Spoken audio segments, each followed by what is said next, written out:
सागर नितल प्रसरण संकल्पना एवं पुराचुंबकत्व। इस संकल्पना का प्रतिपादन संयुक्त रूप से प्रिंसटन विश्वविद्यालय के प्रोफेसर हैरी हेस तथा रॉबर्ट डिड्ज ने 1960 ईस्वी में किया। यह संकल्पना सागर भूवैज्ञानिकों तथा भूभौतिकीविदों के प्रारंभिक कार्यों पर आधारित थी।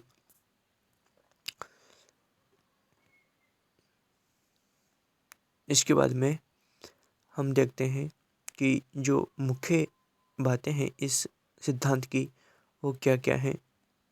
इस संदर्भ में हम देखते हैं कि हैरी हेस तथा डिड्ज ने सागरीय तली के प्रसरण की ऐसी प्रक्रिया बताई जो पर्वत श्रृंखला का निर्माण करती है तथा महाद्वीपीय संचलन को गति देती है।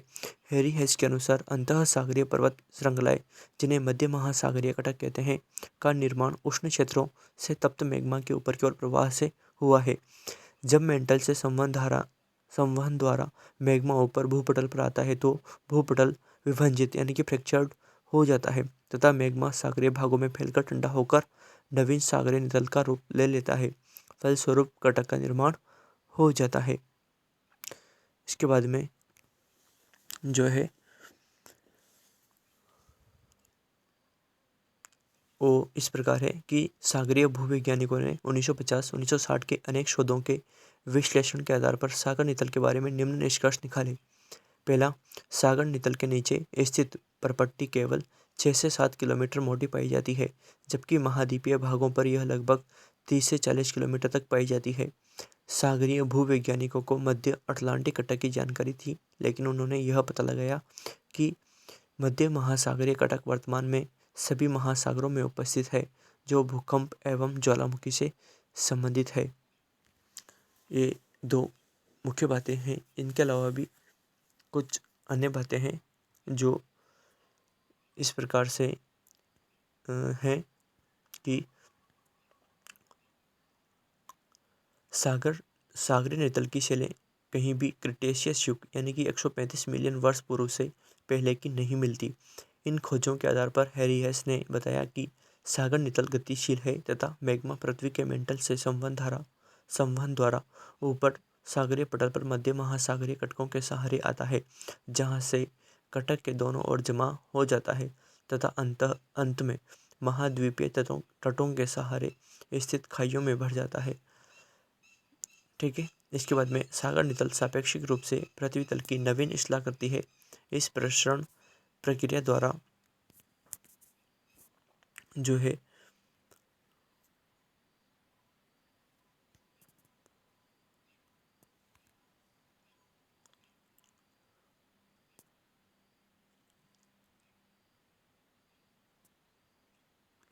सागर नितल का निर्माण होता है। दूसरी ओर महाद्वीपों को पुरानी तथा स्थायी इस्लाकृतियां माना गया है, जो सक्रिय रूप से खिसक रहे हैं तथा साथ साथ मेंटल के पीछे संवहन तरंगें उत्पन्न होती है। ये सभी तथ्य यह सिद्ध करते हैं कि महाद्वीप एवं महासागर गतिशील है। हैरी हेस ने अपने सागर नितल प्रसरण के पक्ष में अनेक साक्ष्य प्रस्तुत किया, जो कि उन्होंने अन्य जो भूभौतिकीविद थे, सागर भूवैज्ञानिक उनसे प्राप्त किए। पहला साक्ष्य, मध्य महासागरीय कटकों के सहारे भूकंपों का पाया जाना। दूसरा, मध्य महासागरीय कटकों के शिखरों पर अवसादों की कमी तथा मध्य अटलांटिक कटक के सहारे स्थित सक्रिय ज्वालामुखी द्वीपों का पाया जाना। तीसरा, महासागरीय कटक से दूरी के साथ बेसाल्ट परत के ऊपर स्थित सागरीय तलछट के किनारे विस्तृत हो जाते हैं। चौथा, पृथ्वी के मुख्य चुंबकीय क्षेत्रों में विपरीत संबंध पाया जाना। इन्हें चुंबकीय क्षेत्र या चुंबकीय द्विपोल के रूप में भी जाना जाता है। इसके बाद में मध्य महासागरीय कटकों के दोनों तरफ सामान्य तथा विपरीत चुंबकीय विसंगतियां पाए जाना आदि साक्ष्य उन्होंने प्रस्तुत किया। हेस द्वारा प्रस्तुत साक्ष्यों से निष्कर्ष निकाले जा सकते हैं कि सागर नितल का सतत प्रसरण हो रहा है। मध्य महासागरीय कटकों के सहारे नवीन बेसाल्ट परत का निर्माण हो रहा है। बेसाल्ट से निर्मित नवीन परतदार दो समान भागों में विभक्त होकर मध्य महासागरीय कटकों से दूर विस्थापित हो जाती है। तो ये निम्न निष्कर्ष निकाले हेस ने। उसके बाद में मध्य महासागरीय कटकों के दोनों ओर सकारात्मक एवं ऋणात्मक चुंबकीय विसंगतियों की पट्टियां वैकल्पिक रूप में मिलती है। पृथ्वी के भूचुंबकीय क्षेत्र सामयिक रूप से विपरीत दिशा में बदलते रहते हैं, जिसमें दक्षिणी चुंबकीय ध्रुव उत्तरीय चुंबकीय ध्रुव के साथ अपनी अवस्थिति बदलता रहता है। इस ध्रुवीय विपरीत परिवर्तन के दौरान नवीन बेसाल्ट के भूपटल पर आने से सागर तल का प्रसरण होता है। तो ये निम्न साक्ष्य थे जो हेस द्वारा प्रस्तुत किए गए निष्कर्ष निकाले गए। इसके बाद में सागर नितल प्रसरण संकल्पना में हम आगे बढ़ते हुए बात करेंगे पुराचुंबकत्व की, क्योंकि पुराचुंबकत्व के आधार पर ही यह सिद्धांत प्रस्तुत किया गया। पैलियोमैग्नेटिज्म। पुराचुंबकत्व वह विज्ञान है जिसमें पृथ्वी के प्राचीन चुंबकीय क्षेत्रों के पुनर्निर्माण का अध्ययन किया जाता है, जिसमें पृथ्वी के प्राचीन शैलों के चुंबकीय साक्ष्यों के आधार पर महाद्वीपों की पूर्व स्थिति का आकलन किया जाता है।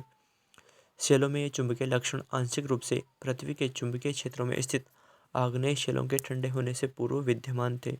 यानी कि जो शैलों में चुंबकत्व का गुण था, वो चुंबकत्व का गुण शुरू से ही है।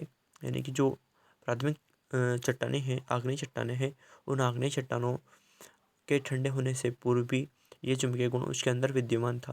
इसके बाद में पुराचुंबकत्व साक्ष्य यह दर्शाते हैं कि पृथ्वी के चुंबकीय क्षेत्र परस्पर विपरीत स्वभाव रखते हैं, अर्थात उत्तरी चुंबकीय ध्रुव दक्षिणी चुंबकीय ध्रुव परस्पर विपरीत आकर्षण रखते हैं तथा यूरोपीय एवं उत्तरी अमेरिका की शैलों के ध्रुवीय प्रवाह के साक्ष्य भिन्न है, जो यह स्पष्ट करते हैं कि महाद्वीप एक दूसरे से दूर संचालित हुए हैं।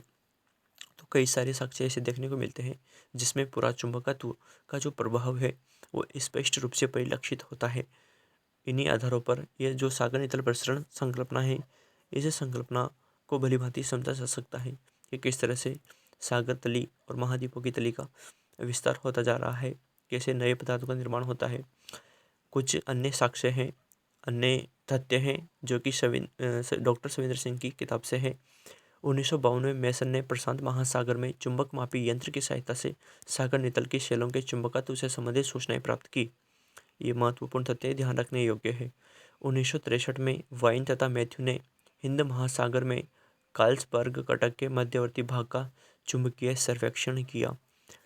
ये कुछ बातें हैं जो मैंने सविंदर सिंह जी की बुक से कलेक्ट की है, अच्छी बातें हैं, तो इनको भी ध्यान रखिएगा। इनमें भी चुंबकीय गुणों के साक्ष्य विद्यमान है जिनसे सागर नितल प्रसरण संकल्पना को संबल मिलता है, उसको भलीभांति समझा जा सकता है। कुछ साक्ष्य अन्य हैं। सागर नितल में प्रसरण होता है, मध्य महासागरीय कटक के सहारे नई बेसाल्ट परत का निर्माण होता है। वह दो बराबर भागों में विभक्त होकर महाद्वीपीय किनारे की ओर सरकती जाती है। कटक के दोनों ओर धनात्मक एवं ऋणात्मक चुंबकीय विसंगतियां पाई जाती है, जो कि चुंबकीय क्षेत्र में सामयिक परिवर्तन का कारण बनती है। सामान्य भूचुंबकीय क्षेत्र के समय निर्मित शैलों में धनात्मक चुंबकीय विसंगति होगी तथा चुंबकीय क्षेत्र के उत्क्रमण के समय ऋणात्मक विसंगति होगी। रिट्जल ने 1968 में अलग अलग नितल के स्थिर प्रसरण के आधार पर इन चुंबकीय पट्टियों का 75 मिलियन वर्ष तक का मापक तैयार किया तथा सभी महासागरों के लिए समकालिक रेखा का निर्माण 10 मिलियन वर्षों के अंतराल पर किया। समकालिक रेखा का मतलब यहाँ पर यह है समान समय के बिंदुओं को दर्शाने वाली रेखा, उसको हम समकालिक रेखा कहा गया है।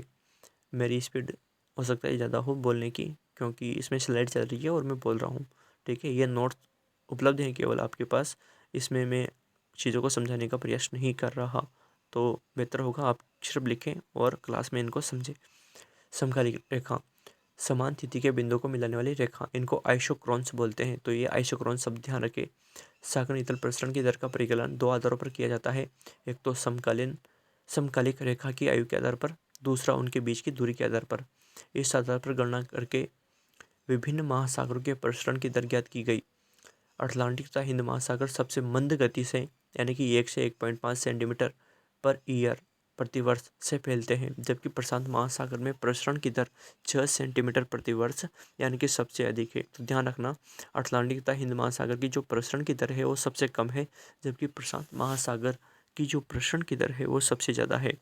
अटलांटिक तथा हिंद महासागर की प्रसरण दर 1 से 1.5 सेंटीमीटर प्रति वर्ष है। और ध्यान रखना ये दोनों किनारों पर होता है, इसलिए इनको 2 से गुणा करना पड़ता है हमें। ठीक है। ध्यान रहे कि महासागर के प्रसरण की दर आधी होती है। पूर्व प्रसरण के लिए व्यक्त की गई दर को दोगुना करना होता है। ठीक है। कटक के दोनों ओर समान दर से प्रसरण होता है। यदि प्रसरण की दर 1 सेंटीमीटर प्रति वर्ष व्यक्त की जाती है तो इसका तात्पर्य कटक के एक ही तरफ का प्रसरण होता है। पूर्व प्रसरण 1 + 1 = 2 होगा। ठीक है। तो इस आधार पर हम सागर नीतल प्रसरण संकल्पना को समझ सकते हैं। इस वीडियो में सिर्फ आपको नोट्स उपलब्ध करवाए गए हैं, बोल के उपलब्ध करवाए गए हैं। ठीक है। मैंने बोले हैं, आप लिख सकते हो इनको।